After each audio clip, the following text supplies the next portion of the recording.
This is Think Out Loud on OPB. I'm Dave Miller. The state of Oregon spent 5 years and over $30 million fighting a class action lawsuit brought on behalf of children in the foster care system.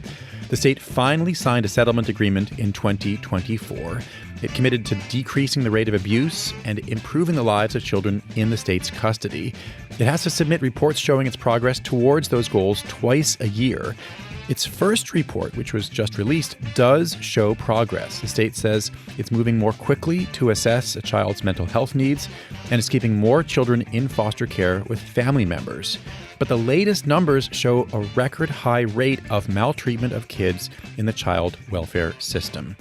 OPB reporter Lauren Dake has been covering this system since 2018, and she joins us now. It's great to have you back on the show. Thanks for having me, Dave. Can you remind us the purpose of this 2024 settlement that the state agreed to after years of defending itself against a class action suit? Yes, and I think I will just back up one step before I do that, just to remind people that it was a national advocacy group called A Better Childhood and a local nonprofit, Disability Rights Oregon, who teamed up to bring this civil lawsuit. And like you said, they did not want money. Their request was really simple. They were suing because they wanted kids to have better placements and to reduce the rate of abuse of kids in care. And this came on the heels of the state having already been sued for placing kids in hotel rooms, something that they said they would stop doing. They have not stopped doing. It came on the heels of the state putting kids in facilities out of state. That proved to be highly problematic. They did stop doing that. So they go through this litigation, like you said, that it spends upwards of $30 million taxpayer dollars defending themselves in the court. And in the end, they finally do agree to both lowering the rates of abuse and having this neutral expert, this third party, oversee the system with the goal of trying to, improve the outcome for these kids. And so, yes, they released their first report. And to be clear, this is their self-assessment, their first initial report of themselves. I want to hear about what they see as some of the positives in a few minutes, but I want to start with this record high level of maltreatment. How big an increase has there been in recent years? So it showed about a 21% increase in the rate of mistreatment, and they measure that by the number of incidents recorded per 100,000 days. And just for broader context, there's about 4,600 kids currently placed in foster care. And then this data is really only from 2022 to present.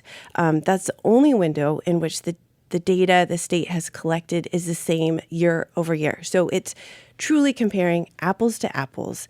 And I felt like it was important to point out because it does come on the heels of this class action lawsuit. It comes after, this is clearly a focal point for them because they have very publicly promised that they are going to reduce the rate of mistreatment. What kinds of incidents are included in what seems to be maybe a broad category of maltreatment? Yeah, I think you're right. It's broad, and the definition is wide-ranging. So it could mean chronic neglect. You fail to supply a kid with their basic needs, like food or shelter or medical care. It could mean physical abuse, sexual abuse, mental or verbal abuse, so terrorizing a kid with threats or isolating them. It could mean financial exploitation, which there have been examples where people take what is usually very little savings these kids might have, or if they have a deceased parent, they get the deceased parent's Social Security benefits. So it's a broad category. You mentioned that this is an apples-to-apples comparison. I just want to understand this because you did show in your reporting that Oregon counts maltreatment differently than it used to, but also differently than other states. So does that in any way explain this increase?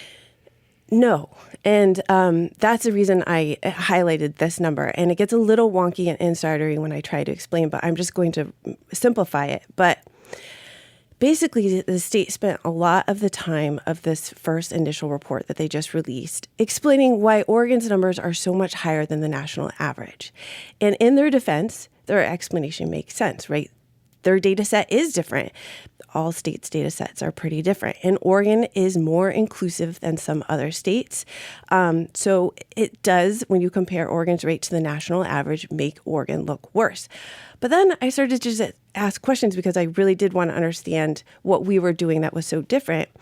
And I realized, okay, just strip away everything. Look at just Oregon. Just compare Oregon in the last couple of years. And the state said, well, data has, COVID messed with our data, and we collected it differently in these years and these years. But from 2022 to 2025, they used the same mechanism. They collected the same data, and it showed an upwards trend. Did state officials say that they found patterns in this maltreatment in terms of where it's occurring or who is perpetrating it? They said they were actively trying to determine that. They said an initial review led them to believe that the abuse was happening when kids went home on trial visits. So the state is trying to keep more families together, which most people agree is the right goal. They said when kids do these trial reunifications or they go on these unsupervised visits with their biological family, they're seeing a spike in mistreatment. I'm not clear on how this initial analysis is. In other words, is this their gut instincts? What have they done to verify it? This all basically came out last week, so I think it's preliminary, but they have promised to be transparent. What were the positive developments in the state's first mandated report? And that came out earlier this month.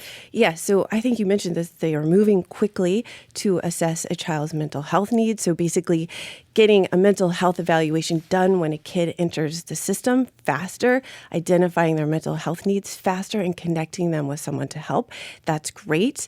Another thing that they are really trying to do and have been succeeding at is increasing the number of kids who, when they are taken from the child welfare system, they are kept with a relative. So a grandma, a cousin, an aunt, because, the evidence has shown when kids are not ripped away from their community or from everyone that they know, they do better. I mean, there's always going to be trauma, but this does help reduce a little bit of the trauma. You mentioned that the state in its initial inquiry, analysis of its data, said that some fair number of these incidents of maltreatment happened during trial reunification meetings. So I have to ask, is there a connection now between the state's increasing emphasis on reuniting kids with their families of origin and this increase in maltreatment? I think there is a good chance that the state will come back and say that that's the case. But here is the thing. When the state takes kids from their parents and puts them in the foster care system, they're often bounced around to, a dizzying number of placements, 20 placements, 30 placements, 40, just kind of an insane number. And sometimes they are not treated very well in those foster care homes either. So if they do come back, the state ODHS, child welfare, comes back and says, this spike is happening on the parents' watch. What can we do here? The solution is probably not going to be to go back toward this trend of just removing them completely. And then that all leads me to say child welfare is complicated. It is hard. These are vulnerable kids. And it is, in their defense, sometimes easier to point to the problems than find the solution. What has DHS said about how it's going to respond to this record high level of maltreatment? Well, if they identify the problem and they're certain that that's where a lot of this mistreatment is happening, then they can train their staff better to help identify when the kids go home, what to look for. Maybe they need to be checking in with the kids more often. Maybe they need to be offering more supports to the parents once they're back home. So identifying the problem is going to help them a lot. And then they've also just, they rightly point out that being a caseworker is a really hard job. It's a high burnout job. It's a low pay job. And some of this is tied to workforce issues. They do have a new leader, Liesl Wendt. She was recently confirmed by the state Senate. I recently met with her. We had a long conversation. She has said she's really trying to shift the agency's culture to one of transparency and accountability. And maybe that's a start. As part of this agreement, there is now a court-required neutral party, an expert who is supposed to monitor the state's progress towards improving outcomes for kids, keeping kids in the state's care safe.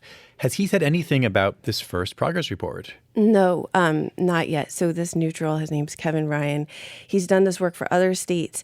He's not talking to the media. Maybe he's not allowed to talk to the media. It feels very Wizard of Ozzy to me, to be honest.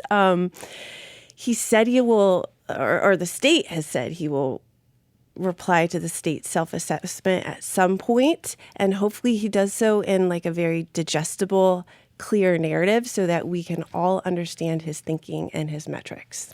Lauren, thanks very much. Thank you, Dave. That's Lauren Dake, a political reporter for OPB. She joined us to talk about the record high rate of maltreatment of kids in Oregon's child welfare system, fire season.